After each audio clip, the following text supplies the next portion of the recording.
Hello students आज का हमारा टॉपिक रहेगा law of conservation of momentum.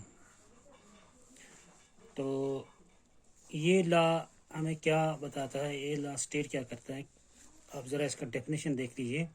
According to the law of conservation of linear momentum, if no unbalanced external force is applied on a system of bodies, then the total momentum remains constant.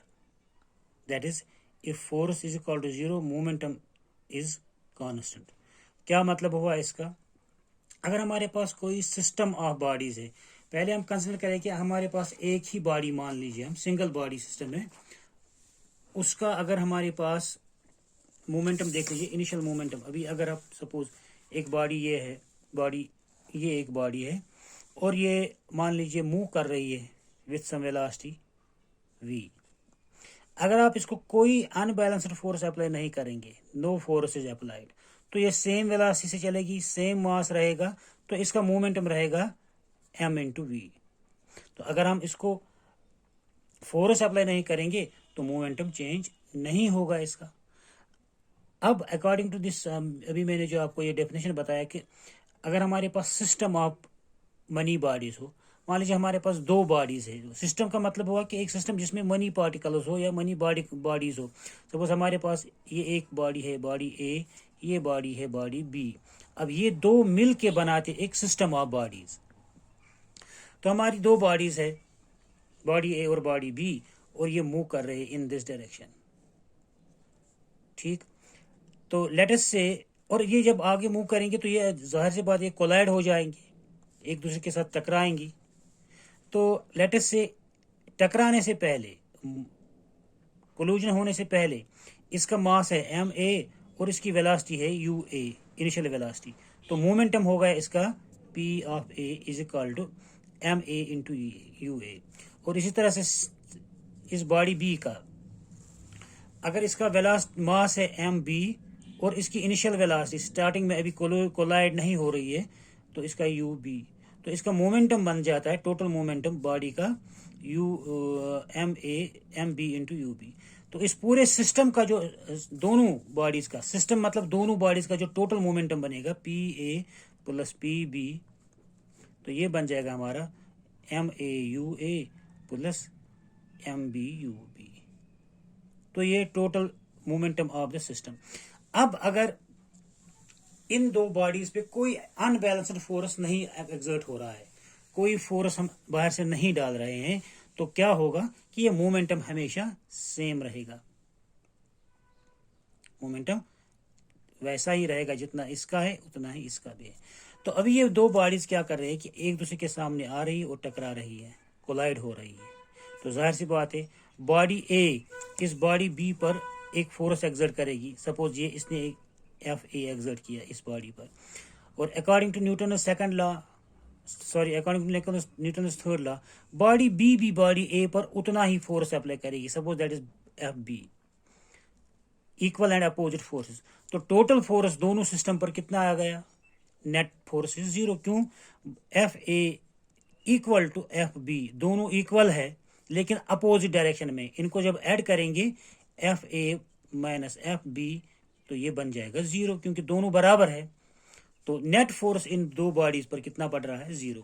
अब according to this law, linear law of conservation of momentum, अगर आपके पास दो bodies है और उन पे net force है जीरो, तो कोल्यूजन से पहले या फोर्स एक्सर्ट करने से पहले जितना मोमेंटम होगा, टोटल मोमेंटम दोनों बॉडीज का, उतना ही मोमेंटम आफ्टर कोल्यूजन होगा। टोटल मोमेंटम की बात करेंगे। यहाँ पर अगर सिंगल मोमेंटम की बात करें, सिंगल बॉडी की बात करें, आप देखिए सपोज अभी ये कोलाइड हो रही है बॉडीज, तो इस बॉडी ए पे फोर्स पड़ा एफ बी, तो जब इस पे फोर्स पड़ा तो इसकी वेलोसिटी चेंज हो जाएगी। सपोज इसकी वेलोसिटी चेंज हो गई from u a to v a, इसकी फाइनल वेलोसिटी आ गई वी ए।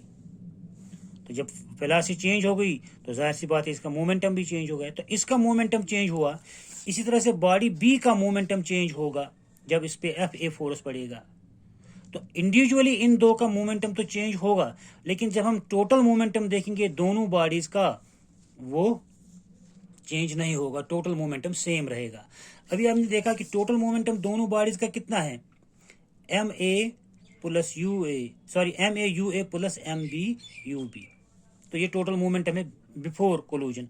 अब अगर आफ्टर कोलूजन देखेंगे, आफ्टर कोलूजन तो फोर्स तो दोनों बॉडीज पे पड़ रहा है, लेकिन नेट फोर्स दोनों बॉडीज पर, सिस्टम पर जो टोटल फोर्स पड़ रहा है वो जीरो है, क्योंकि सिस्टम पर जो टोटल फोर्स पड़ रहा है वो इस पर पड़ रहा है एफ ए, इस पर पड़ रहा है एफ बी, तो टोटल बन जाता है एफ ए प्लस एफ बी।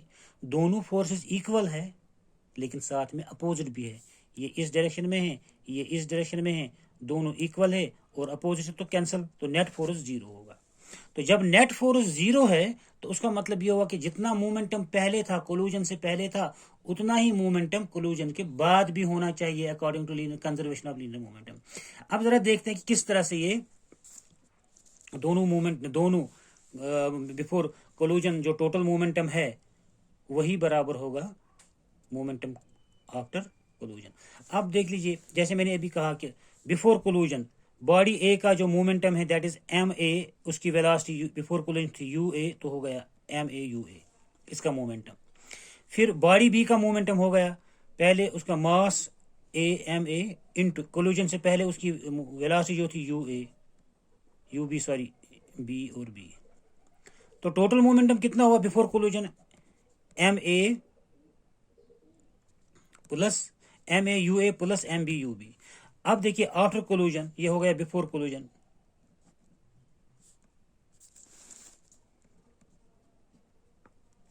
तो आफ्टर कोलूजन कितना रहेगा, अब बॉडी ए का मास तो वही रहेगा लेकिन वेलोसिटी चेंज हो जाएगी कोलूजन होने से, टक्कर होने से इसकी वेलोसिटी बढ़ जाएगी, यू ए से बन जाएगी वो वी ए।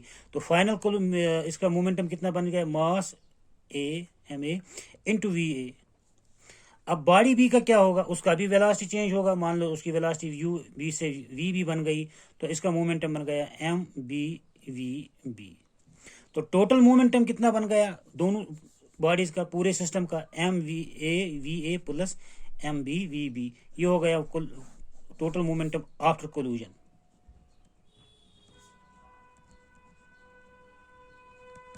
ठीक है, तो अब देख लीजिए कि टोटल मोमेंटम जो होगा बिफोर कोलूजन वो होगा बराबर टोटल मोमेंटम आफ्टर कोलूजन। अब देख लीजिए according to this Newton second law, force on a body is equal to rate of change of momentum. अब हमारी बॉडी ए पे जो फोर्स पड़ा वो है F B, force on body A, ये पड़ गया एफ बी। तो अकॉर्डिंग टू लॉ ये होना चाहिए बराबर rate of change of momentum, change in momentum per unit time. Suppose करते हैं कि ये दो बॉडी जो कोलाइड हो गई वो फॉर टाइम टी के लिए कोलाइड हो गई। जब ये बॉडी दो टकरा गई तो ये कितनी देर तक टकरा गई, टी टाइम तक टकरा गई, तो वो टाइम टी हम कंसिडर कर लेंगे यहाँ पर। तो चेंज इन मोमेंटम कितना हुआ, तो आप देखिए यहाँ पर change in momentum in body A, change in momentum of body A कितना हुआ, पहले कितना मोमेंटम था, चेंज इन मोमेंटम कितना हुआ, final momentum minus initial momentum. Body A का फाइनल मोमेंटम कितना था, एम ए वी ए हो गया, M A V A minus M A you A, ये हो गया change in momentum in body A. Now change in momentum per unit time कितना होगा, इसी को डिवाइड कर लेंगे by T, time T. So ये हो गया आपका change in momentum of body A, या हम पर यूनिट टाइम लिखेंगे या हम लिखेंगे rate of change of momentum, rate of change of momentum of body A, final momentum minus initial momentum divide by time T. अब इसी तरह से अब ये देखिए, आप यहाँ पर देखिए ये मोमेंटम चेंज क्यों हुआ, ये किसके बराबर हुआ, ये होगा बराबर इस पे जितना फोर्स पड़ा, बॉडी ए पे कितना फोर्स पड़ा, एफ बी, ये याद रखिए आप। इसी तरह से बॉडी बी पे जो फोर्स पड़ा वो है एफ ए, और उसका मोमेंटम चेंज हुआ, कितना हुआ चेंज, फाइनल मोमेंटम बन गया लास्ट में, इनिशियल मोमेंटम पहले था, तो चेंज इन मोमेंटम कितना हुआ फॉर बॉडी बी, बॉडी या rate of change of rate of change of momentum of body B. कितना हुआ change in momentum? Change in momentum कितना है? Final momentum of body B that is M B V B minus initial momentum M A B you B divide by time. ये हो गया rate of change of moment body B का। और इस पे कितना फोर्स पड़ा? इस पे फोर्स पड़ा एफ बी। अब according to second law of Newton second law of motion, body A पे जितना फोर्स होगा वो होगा उसके rate of change of momentum के बराबर। So force on body A is F B is equal to rate of change of momentum that is M A V A minus M A you A by t। so it is rate of change of momentum is equal to force exerted on the body। तो ये हो गया second law. इसी तरह से body B पर force पड़ा F A, ये होगा बराबर उस बॉडी बी का rate of change of momentum that is M B V B minus M B you B. M B final M B V B हो गया final momentum minus M B V B you B हो गया initial momentum divide by T करने से बनता है ये rate of change of momentum. तो rate of change of momentum of body A is equal to force on body A, rate of change of momentum of body B is equal to rate force on body B, वो इतना है। अब देखिए दोनों force को add करेंगे F A plus F B is equal to F A is equal to किसके बराबर है? M B V B minus M B you B divide by time T plus F B किसके बराबर है? M A V A minus M A you A by time T. So अभी हमने देखा कि ये एफ ए और F B जो है ये इक्वल एंड अपोजिट है, तो ये इनका टोटल बन जाएगा जीरो। इक्वल भी है अपोजिट है। अगर ये प्लस 5 न्यूटन है ये माइनस 5 न्यूटन होगा तो इनका टोटल होगा जीरो। तो दोनों फोर्सेस का एड जो है वो जीरो है, तो जीरो इज इक्वल टू ये सब M A M B V B minus M B you B by time T plus M A V A minus M A you A by time T. तो इसको आप देखिए ये T और T यहाँ पर कैंसिल हो जाएगा, या आप ऐसे लिख सकते हैं ये जो है ये इस साइड में आ जाएगा जीरो के इस साइड में, तो हम लिखेंगे M B V B minus M B you B by time T is equal to ये अब इस साइड में आ गया तो ये माइनस बन जाएगा, तो माइनस ही कर लेंगे इसको, is equal to M A V A plus minus M A you A by time T. तो दोनों का टी और टी कैंसिल हो जाएगा। तो यहाँ पर देखिए ये माइनस बन गया, तो यहाँ पर बन जाएगा minus times M B V B plus times M B you B. तो ये बन जाएगा हमारा minus times M B V B plus times, क्योंकि ये माइनस है यहाँ पर, ये यहाँ पर माइनस है, ये इस माइनस की वजह से प्लस होगा, plus times M B you B M B you B is equal to उस साइड में क्या था M A you A minus sorry M A V A minus M A you A. अब देख लीजिए क्या, इसको इसी साइड में रखिए, इस साइड इस वाले को उस साइड में लेने से ये माइनस बन जाएगा, तो एम बी यू बी इस साइड में रहा, और इस साइड में ये भी लाइए माइनस वाला एम ए यू ए, ये वाला माइनस वाला एम ए यू ए इस साइड में लाए तो ये इधर जाने से प्लस बन जाएगा, तो plus M A you A. अब इज इक्वल टू ये एम ए वी ए इसी साइड में है, एम ए वी ए इस साइड में रहा, तो इसी साइड में ये वाला लाइए एम बी वी बी, तो ये यहाँ से माइनस से ये इधर बन जाएगी plus M A sorry M B V B.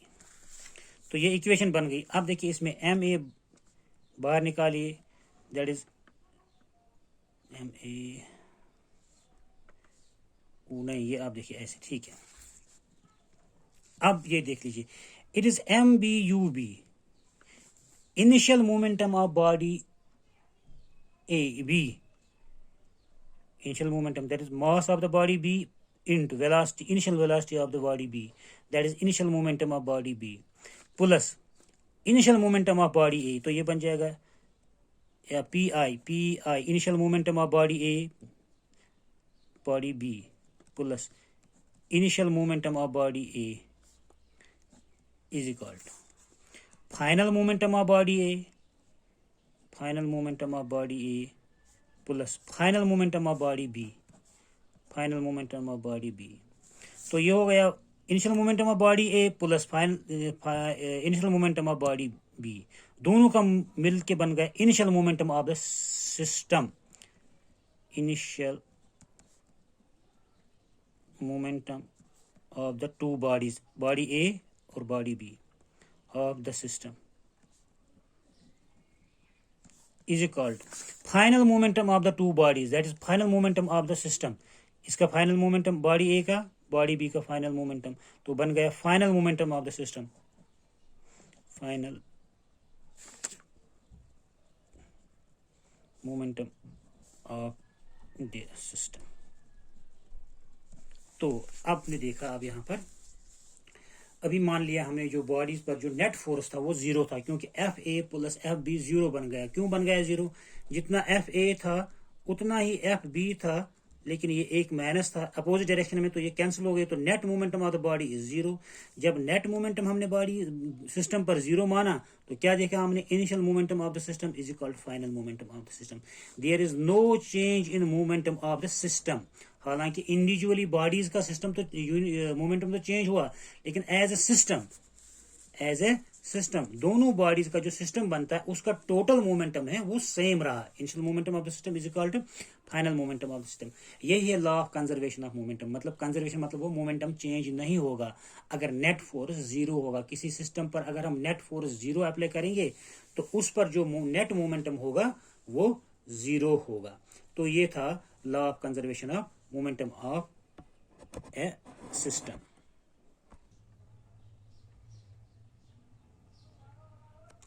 अब देख लीजिए, हम देखेंगे हम यहाँ पर इस कंजर्वेशन ऑफ मोमेंटम की ये एक इंपॉर्टेंट चीज है, कंजर्वेशन ऑफ मोमेंटम। इसका हम देखेंगे applications, application of conservation of momentum. सबसे बड़ी एप्लीकेशन उसका है recoiling of gun, recoiling of gun. देखिए, एक गन और एक बुलेट सिस्टम बनाते हैं। मान लीजिए ये हमारा एक गन है, ये गन बनाना अभी आएगा नहीं मुझे, तो फिलहाल भी कोशिश करूंगा। ये हमारा एक गन, मान लीजिए ये गन है, इसके अंदर है एक बुलेट। अब ये बुलेट और गन क्या एक सिस्टम बनाते हैं। ये बुलेट इसके अंदर जो है और ये गन है, ये एक सिस्टम बनाते हैं। तो जो ही ये बुलेट फायर हो जाती है इस डायरेक्शन में, ठीक है। अभी देखिए, बिफोर फायरिंग द गन, एक बुलेट फायर करने से पहले टोटल मोमेंटम कितना है? बॉडी ये बुलेट भी रेस्ट में है और गन भी रेस्ट में है, टोटल मोमेंटम होता है zero. Momentum of the system of bullet and gun is zero. अब जब हम फायर करेंगे बुलेट बाहर आ जाएगी और गन पीछे की तरफ जाएगा,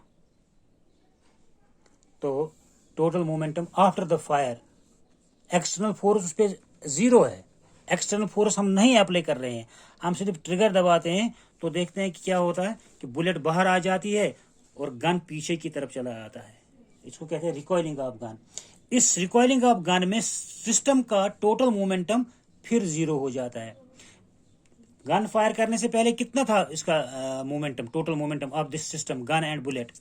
गन एंड बुलेट का सिस्टम जो सिस्टम बनाता है, फायर करने से पहले इसका जो ये टोटल मोमेंटम था वो था जीरो, क्योंकि दोनों रेस्ट में थे। और अभी हम कोई नेट फोर्स पे अप्लाई नहीं करेंगे, खाली बुलेट फायर हो जाता है, तो उसका मतलब ये हुआ कि फायर होने से के बाद भी टोटल मोमेंटम कितना होना चाहिए? टोटल मोमेंटम जीरो रहना चाहिए। अब देख लीजिए आप, सपोज बुलेट का मास होता है MB, या एक कुछ 50 ग्राम हो सकता है ये। चलिए मान लीजिए एम बी उसका बुलेट का मास है। अब जब ये बाहर आती है इसकी वेलोसिटी बहुत ज़्यादा होती है, तो इसकी वेलोसिटी होगी वी बी। तो total momentum of this bullet जो है वो होता है mass of the bullet into velocity of the bullet. तो लेकिन ये बुलेट की वेलोसिटी इस डायरेक्शन में है, तो इसलिए मोमेंटम भी इसी डायरेक्शन में है। आपको पता होना चाहिए कि मोमेंटम जो है ये एक वेक्टर क्वांटिटी है। जिस डायरेक्शन में बॉडी का वेलोसिटी होगा उसी डायरेक्शन में उसका मोमेंटम भी होगा। तो बुलेट इस डायरेक्शन में फायर हो गई तो इसका मोमेंटम भी इसी डायरेक्शन में। और मोमेंटम का मैग्नीट्यूड कितना है, मोमेंटम कितना है, mass of the bullet into velocity of the bullet. अब देख लीजिए इस सिस्टम का दूसरा पार्ट कौन सा है, गन। गन जो है वो इस बैकवर्ड डायरेक्शन में मूव हो रहा है। कभी अगर आपने चलाया होगा, चलाया तो नहीं होगा, कभी देखा होगा आपने किसी जगह पर जो गन फायर करने वाला होता है, तो उस जब वो गन से बुलेट बाहर आती है तो गन पीछे की तरफ मुड़ रहा धकेला जा रहा है। तो क्या होगा कि गन पीछे की तरफ जा गई, इसका वेलोसिटी है इस डायरेक्शन में, वेलोसिटी ऑफ गन ये डायरेक्शन में, और इसका मास कितना है, मास ऑफ गन। ठीक है। अब देखिए मोमेंटम ऑफ बुलेट ये डायरेक्शन में है, मोमेंटम ऑफ बुलेट, और मोमेंटम ऑफ गन ये डायरेक्शन में है। दोनों को जब हम ऐड कर लेंगे तो ये जीरो बन जाएगा। अगर हम निकालेंगे, अभी कोई प्रॉब्लम में हमारे पास एक एक्सरसाइज में प्रॉब्लम है, वहां पर देखेंगे हम mass of the bullet into mass velocity of the bullet, वहां पर दिया होगा वेलोसिटी ऑफ द बुलेट कितनी है, मास ऑफ द बुलेट कितना है, मास ऑफ द गन कितना है, और वेलोसिटी ऑफ द गन कितना है। तो आप देखेंगे वो टोटल मिल के बन जाएगा जीरो। अगर हम देखेंगे momentum of bullet plus momentum of gun, चूंकि ये एक दूसरे के अपोजिट है, ये दो माइनस हो जाएंगे। तो यहां पर क्या होगा, मोमेंटम ऑफ बुलेट अगर प्लस में आ जाएगी तो मोमेंटम ऑफ गन माइनस में आ जाएगा। क्यों माइनस में आ जाएगा, क्योंकि ये अपोजिट डायरेक्शन में मूव कर रहा है। तो जिस डायरेक्शन में ये मूव करेगा उसी डायरेक्शन में मोमेंटम में होगा, जिस डायरेक्शन में ये मूव करेगा उसी डायरेक्शन में ये इसका मोमेंटम होगा।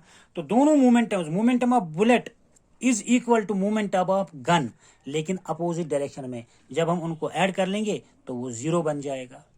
तो फायर करने से पहले मोमेंटम ऑफ सिस्टम कितना था, जीरो। क्यों था जीरो, बुलेट की वेलोसिटी भी जीरो थी और गन की वेलोसिटी भी जीरो थी, तो दोनों का मोमेंटम जीरो हो गया, तो पूरे सिस्टम का मोमेंटम जीरो हो गया। अब फायर करने के बाद बुलेट का मोमेंटम इस डायरेक्शन में हो गया, प्लस डायरेक्शन में है, और गन का मोमेंटम अपोजिट डायरेक्शन में है, तो उनको जब ऐड करेंगे वो जीरो हो जाएगा। तो momentum of bullet plus momentum of gun is again zero. तो सिस्टम का मोमेंटम फिर जीरो हो गया, फिर उतना ही था, उतना ही रहा जितना पहले फायर करने से पहले था। इसी तरह से एक और example, exploding of A bomb. Suppose ये एक बॉम्ब बड़ा है, ग्रेनेड है यहाँ पर, अभी ये शांत ग्रेनेड है, बॉम्ब है ये। बॉम्ब जब है तो ये अभी जब अपने इस बैठा है चुपके से, तो इसका मोमेंटम कितना है, मास इतना है, पता नहीं 5 kg 10 kg होगा, तो लेकिन वेलोसिटी इसकी जीरो है, तो इसका मोमेंटम हो गया जीरो। लेकिन जब ये बॉम्ब एक्सप्लोड होता है, हमने कोई फोर्स अप्लाई नहीं हुआ, इंटरनल रिएक्शन की वजह से ये एक्सप्लोड हो गया, तो इस बॉम्ब के बहुत सारे टुकड़े होंगे। तो अभी हमने कोई एक्सटर्नल फोर्स अप्लाई नहीं किया, तो मतलब according to conservation of momentum, पहले जितना मोमेंटम है एक्सप्लोड होने से पहले, उतना ही एक्सप्लोड होने के बाद भी होना चाहिए। एक्सप्लोड होने से पहले टोटल मोमेंटम कितना है, जीरो। तो एक्सप्लोड फटने के बाद भी इसका मोमेंटम, टोटल मोमेंटम जीरो होना चाहिए। मान लीजिए बॉम्ब फट गया, एक्सप्लोड हो गया, फॉर एग्जाम्पल इसके दो ही टुकड़े हो गए, दो टुकड़े हो गए। अभी मान लो जब अब बॉम्ब एक एक्सप्लोड होता है तो उसके बहुत सारे टुकड़े हो जाते हैं, उसके स्प्लिट्स बहुत डायरेक्शन में फैल जाते हैं, जिससे वो नुकसान करता है। तो सिंपलिसिटी के लिए हम मानते हैं कि इस बॉम्ब के दो टुकड़े हो गए, एक टुकड़ा ये, एक टुकड़ा ये। आप देख लेंगे ये टुकड़ा अगर इस डायरेक्शन में जाएगा तो दूसरा टुकड़ा बिल्कुल अपोजिट डायरेक्शन में जाएगा। तो टोटल इसका, इस टुकड़े का मोमेंटम इस डायरेक्शन में है, इस टुकड़े का मोमेंटम अपवर्ड है, तो टोटल मोमेंटम जीरो होगा। अब अगर 4 टुकड़े हो गए, मान लो वो ये 4 टुकड़े, एक टुकड़ा इधर चला गया तो इसके अपोज में डेफिनेटली दूसरा टुकड़ा भी चला जाएगा, तो इन दो का मोमेंटम जीरो हो गया, अपोजिट है, तो इन दो का मोमेंटम अपोजिट डायरेक्शन में होगा। तो ये टोटल मोमेंटम जीरो, इनका मोमेंटम जीरो प्लस इनका momentum zero, net momentum zero. इसी तरह से और बहुत सारे टुकड़े होंगे। अगर एक टुकड़ा इस डायरेक्शन में गया, दूसरा टुकड़ा डेफिनेटली इस डायरेक्शन में जाएगा, सो दैट कि इनका दोनों का मोमेंटम जीरो बन जाएगा। अगर एक टुकड़ा इस डायरेक्शन में गया तो दूसरा टुकड़ा डेफिनेटली इस डायरेक्शन में जाएगा, तो इन दो का मोमेंटम भी जीरो हो गया। अगर एक टुकड़ा इस डायरेक्शन में गया तो दूसरा डेफिनेटली इसके अपोजिट डायरेक्शन में जाएगा, तो टोटल मोमेंटम जीरो हो गया, क्योंकि इसका मोमेंटम इस डायरेक्शन में, इसका मोमेंटम इस डायरेक्शन में, तो नेट मोमेंटम जीरो। इस तरह से बहुत सारे टुकड़े होंगे इसके, बहुत सारे स्प्लिंट्स होंगे आएंगे, तो हर एक स्प्लिट जो है वो अलग अलग डायरेक्शन में, अपोजिट डायरेक्शन में जाएगा, तो टोटल मोमेंटम इसका रहेगा फिर जीरो। तो अब बिफोर एक्सप्लोजन बम का जो टोटल मोमेंटम था वो जीरो है, और एक्सप्लोड होने के बाद जो उसका मोमेंटम रहा वो जीरो हुआ। तो इस तरह से ये इसका जो नेट मोमेंटम है पूरी बॉडी का, पूरे सिस्टम का, वो कंजर्व रहा। टोटल मोमेंटम जितना पहले था उतना ही टोटल मोमेंटम बाद में ही रहा। इस लेक्चर की बस अब ये लेक्चर यहाँ पर ख़त्म होता है कि अगला लेक्चर अगले वीडियो में। Thank you.